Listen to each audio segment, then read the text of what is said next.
Is it really right choice to work in Japan in 2024? You just started working in Japan, but the salary isn't that high and living costs can be quite expensive.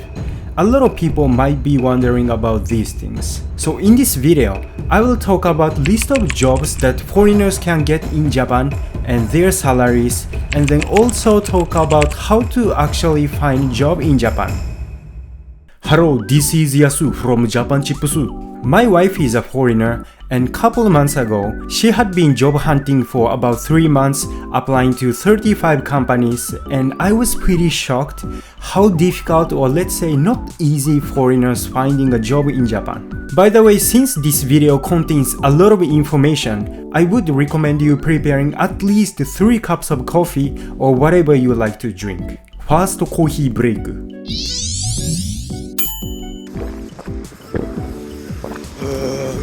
So what kind of jobs can foreigners get in Japan? Currently, there are 20 types of status of residence that are approved by the Japanese government. So let's look at those 20 types of occupation. Diplomat, professor, official service worker, hold up. I know no one watching this video is planning to work as diplomats or university professors. However, since these 20 types of residence status are relevant to this video, if you are interested, please look at the description for the details. Okay, back to the topics. Let's get into more specific, or I should say more practical matters. Here are jobs that foreigners can get in Japan and their monthly salaries. For each monthly salary, I refer to the salary statistics page on the job search website called Indeed, which I will explain later. Also, these salaries can vary depending on the region, but I've listed the average salaries across Japan. I know most people talk about only Tokyo, but people are everywhere.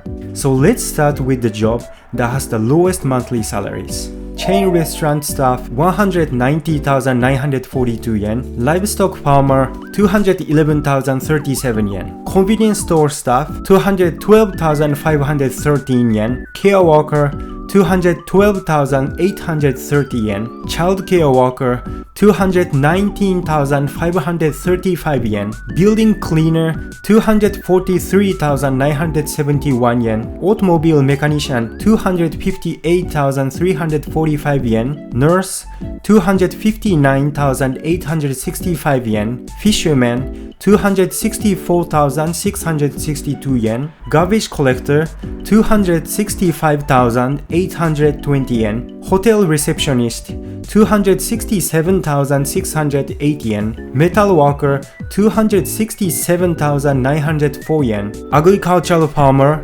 274,176 yen, crane or forklift operator 281,472 yen, ALT, which is assistant language teacher 295,885 yen, graphic designer 3,121 yen, construction worker 308,252 yen, factory or line worker. Actually, this salary really depends on where and what you exactly do in the factory. Anyways, 321,685 yen, English teacher 326,291 yen, aviation engineer 341,597 yen, software engineer 362,295 yen, interpreter 372,908 yen, truck driver 428,850 yen. These are the main job types and their monthly salaries for the foreigners in Japan. Of course, the better paying job tends to be more competitive. In fact, my wife applied 35 companies for an English teaching job, and it took her 3 months to get a position. And here, some of you may be wondering, my resident status is only allowed to work, let's say Tokute Gino, but how can I work as an English teacher? Actually, there are 2 ways to foreigners to work in a profession of your choice. 1,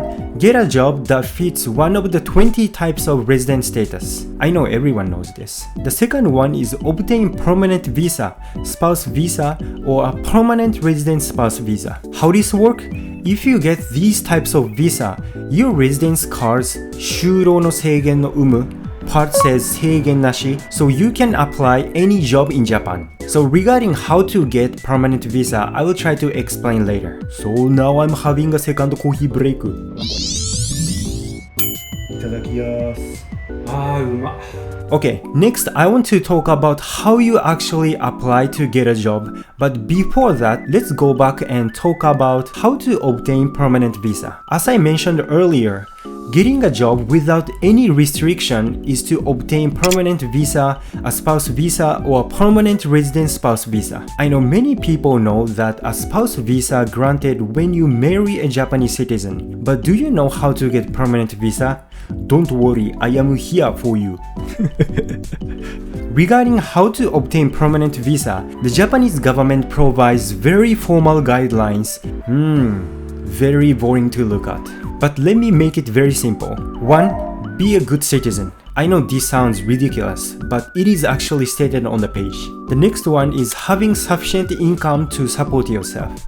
The third one, your presence in Japan should benefit the country, meaning the country Japan. The fourth one, no criminal record and fulfill your tax obligations. The fifth one is you have been living in Japan for more than 10 years. However, the required duration of stay, meaning these 10 years, can be shortened depending on the type of working visa and the length of your stay in Japan up to that point. So if you meet these conditions and successfully obtain permanent visa, you will have seigen nashi, meaning no restriction on your residence card, which means you have a choice to work at any companies. Let's say if you want to work in Nintendo, you have a choice to apply, or you want to work in Karubi, you can work if you're hired. Okay, but how do you apply for a job? There are 6 steps. 1. Search job info on online. Make a direksho and shokumu keireksho, which is resume and CV. Then apply, document screening, interview, online or in person, and result. And now let me briefly explain each step. Okay, the first step is everything starts with searching job info online. In the past, job information was mainly found through Harowaku, which is government-related office or newspaper or free local papers where you can find in the station or convenience stores. These things are still available, but nowadays most job information are published online. And the website that gathers the most job information is called Indeed. There are also job websites for foreigners like Gaijin Pot Jobs and YOLO Japan, but Indeed function as a portal site. That means Indeed gathers information from another job websites. So if you're planning to work in Japan or wants to hope your job, you should first register with Indeed. The next one is make a direksho and shokumu keireksho, which is resume and CV. When looking at job information on Indeed, many of them requires you to attach a resume and CV file. In Japan, there is a template for resume, so you can generally write anything in this format. The next one is CV. Unlike resume, there is no templates for writing CV, but the basic items that should be included in CV are pretty designated. And if you need a template file for resume and CV, it's in the description. And there is one thing that you should be aware about writing resume and CV. In Japan, even after spread of computers, handwritten resume and CV were preferred for a long time. Actually, I wanna say no one follows this. Everyone writes the resume and CV in computer, but I need to say this actually exists in 2024, and especially some industries. But personally, I think what you write is more important than how you write it. And in my previous video, I used to interview many applicants and I've never seen anyone writing their resume in handwriting. And we, meaning me and my boss, had never made a decision hiring or not hiring based on how it's written. Of course, this depends on the company or industry, but making resume and CV on a computer is totally fine, I would say. And for some job, you don't even get asked to write resume or CV. So in that case, you can just apply to the job. Okay, after applying for the job, the next step is document screening. Companies will check your resume and CV. If you pass, you will move on to the interview. But if you receive a rejection, you are going to have to apply to another job. And this is something that you should be careful. Some companies state that they will not contact you if you are not selected. So if you don't hear any feedback even after a week, you have to move on. And if you pass the document screening, the next step is interview. The number of interviews vary by companies, but interviews are usually held 1 or as many as 3 times. And if you search online, there are a lot of example questions that you usually ask during interview. And ideally, you wanna be prepared to answer any question perfectly, but that's pretty impossible. And interviewers can also tell if you're trying to answer based on what you prepared. So what's important is not to answer perfectly, but to naturally convey why you're suitable for the position. But if I need to say what are the commonly asked questions, there are three. One is why did you apply for the position? The second one is your strength, and the third one is details and achievements of your previous job. And I remember being asked how much do you wish your monthly salary would be during a job interview that I had a few years ago. And I tried to answer what I could come up with at that point. But do you think answering 100万円ください when the salary mentioned in the job page is 30万円? Obviously not. I think the intention behind this kind of question is to see if you have the skills that the company expects, and if you are asking more salaries than already mentioned, you are technically asked how you contribute the company. So was I hired? No.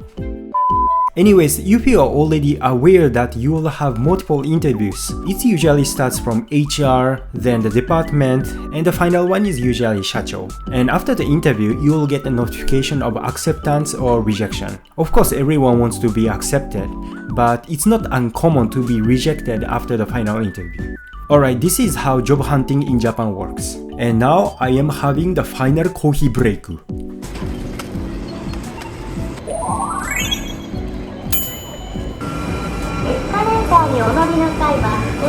And for the last topic, I want to talk about why I think it's difficult, or let's say not easy, for foreigners to get a job in Japan. I've been saying that it's not easy for foreigners to get a job in Japan, but what do I mean by not easy? Of course, this depends on a company or the position, but the biggest challenge is searching information on internet and communicating in Japanese during interview or sending email. Besides the obvious needs for Japanese language skills when you send email to the company or during interview. Before that, job hunting starts with searching information online. For example, you wanna search English teaching job in Japanese, which is Eigo Kyoshi, on Indeed. Let's say in Tokyo, there are over 1000 results, but searching the same position in English with using browser translated, only about 100 result appears. So what I want to share is there is a significant difference in the information you can get based on your searching ability. And this is not just for job hunting. It's also gathering information about Japan on Google or any other websites. So to improve your life, or let's say reaching what's available out there on internet, Japanese is totally necessary. Or maybe some people may think that, oh, this is the era of AI, or accuracy of web translation is super good. But I would say these tools are not yet in the point where you can bridge the gap between the amount of information that native Japanese speaker and non-native Japanese speaker can reach. And this is why I started this channel, meaning that I hope my content can fill the bridge between what native Japanese speaker and non-native Japanese speaker can reach. And I am planning to launch a platform next month for foreigners living in Japan or planning to visit here in Japan. So if you're interested, please subscribe to this channel. Okay, so this is everything.